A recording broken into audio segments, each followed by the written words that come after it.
Hello friends, आज हम India और रशिया के रिलेशंस के 5 बेसिक पॉइंट्स को देखेंगे।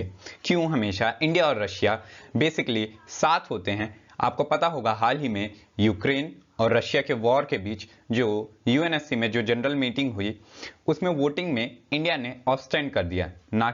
ना तो वो रशिया के विरोध में गया ना तो यूक्रेन के विरोध में गया, उसने ऑब्स्टेंड कर लिया, मतलब दोनों के साइड नहीं था। तो इसे बेसिकली सपोर्ट तो रशिया को ही मिला। तो ऐसे किन किन जगहों पे रशिया ने इंडिया का सपोर्ट किया है, वो कौन से मुद्दे हैं और क्यों इंडिया और रशिया की दोस्ती जानी जाती है, चलिए देखते हैं। A lot to know, a lot to discuss, और मैं हूं आपका दोस्त शिवेंद्र राजपूत। चलिए शुरू करते हैं।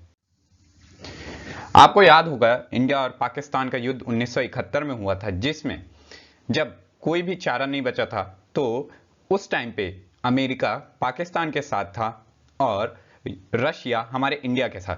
तो फाइनली क्या किया था यूएसए ने कि इंडिया को परमाणु धमकी दे दी थी और यहां तक कि अपना जो ये 7वां बेड़ा है जिसको बहुत खतरनाक माना जाता है उसको इंडिया की ओर हिंद महासागर में भेज दिया था। लेकिन जब इंडिया के कोई सपोर्ट में नहीं था तो हमारे सपोर्ट में था रशिया।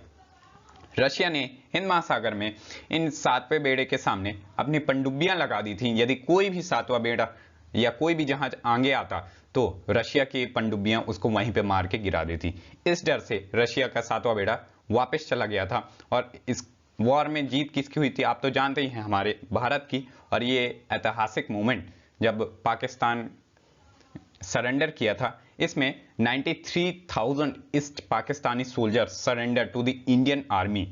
ये बिगेस्ट सरेंडर है आज तक का। इतनी बड़ी आर्मी किसी ने सरेंडर नहीं किया। यहां तक कि जब हमारे देश में आर्टिकल 370 हटाया गया तब भी, पहले ये देख लेते हैं आर्टिकल 370 क्या था। आर्टिकल 370 हमारे जम्मू और एंड कश्मीर को एक स्पेशल स्टेट का दर्जा प्रोवाइड करता था। इसके थ्रू उनका खुद का कॉन्स्टिट्यूशन होता था और बहुत से पॉइंट्स थे, जिसमें एक ये भी पॉइंट था कि जो सेंटर है वो जम्मू एंड कश्मीर में फाइनेंशियल इमरजेंसी नहीं लगा सकती। फाइनेंशियल इमरजेंसी हमारे कॉन्स्टिट्यूशन के आर्टिकल 360 में प्रोवाइड किया गया है। तो ऐसे बहुत से प्रावधान थे जो जम्मू कश्मीर में अप्लाई नहीं होते थे, तो इसे भारत सरकार ने आर्टिकल 370 को हटा दिया। तो इसके विरोध में पाकिस्तान गया था UNSC, United nation security council, और वहां पे जब वोटिंग हुई तो हमारे साथ कौन था, हमारा मित्र देश रूस, और पाकिस्तान के साथ वहां पे कौन था, चीन। तो यहां पर भी रशिया हमारे साथ था और हमेशा यूएनएससी में हमारा साथ दिया है। किसने? हमेशा रशिया ने साथ दिया है। इसके अलावा जब न्यूक्लियर टेस्ट हुआ था, यह बहुत ऐतिहासिक टेस्ट था। हमारे एपीजे अब्दुल कलाम और अटल बिहारी वाजपेयी, इन्होंने जब 1998 में पोखरण में न्यूक्लियर टेस्ट किया था, जो कि सक्सेसफुली टेस्ट किया था, तब भी यूएनएससी की रिपोर्ट हमारे खिलाफ थी, भारत के खिलाफ थी। तो हमारा साथ किसने दिया था? सिर्फ रशिया ने। रशिया हमेशा हमारे साथ रहा। ये यूएसए की कांग्रेस की रिपोर्ट आई थी कि हमारे ऊपर सैंक्शंस भी लगाए जा सकते थे क्योंकि हमने न्यूक्लियर टेस्ट किया था। यूएनएससी भी हमारे खिलाफ था, तब भी कौन हमारे साथ था? सिर्फ और सिर्फ एक, वो है रशिया। और ये है सबसे इंपॉर्टेंट, क्योंकि इंडिया का लगभग 70% जो मिलिट्री इक्विपमेंट का है वो रशिया से ही आता है।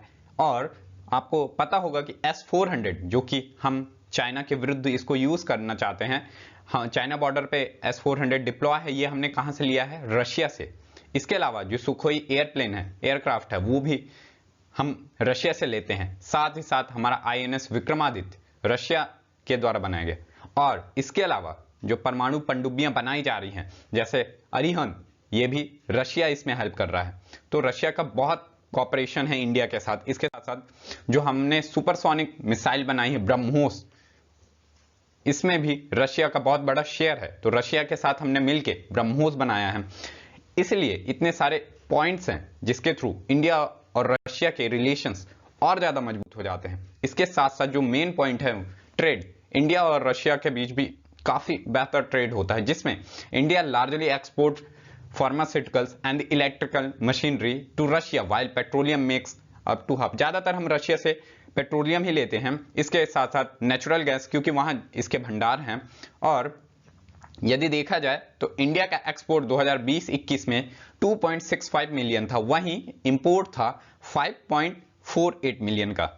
तो ये भी एक ह्यूज अमाउंट है जो कि इंडिया और रशिया के रिलेशंस को, इसलिए इतने सारे पॉइंट मिलके जो इंडिया और रशिया के रिलेशंस है वो काफी मजबूत कर देते हैं। इसलिए ज्यादातर ये दोनों देश एक दूसरे का साथ देते हैं सभी जगह पे। इवन यूएनएससी पे भी अभी फिर से एक वोटिंग होने वाली है यूएनएससी पे। अब देखते हैं इंडिया यूक्रेन के साथ जाता है या रशिया के साथ जाता है।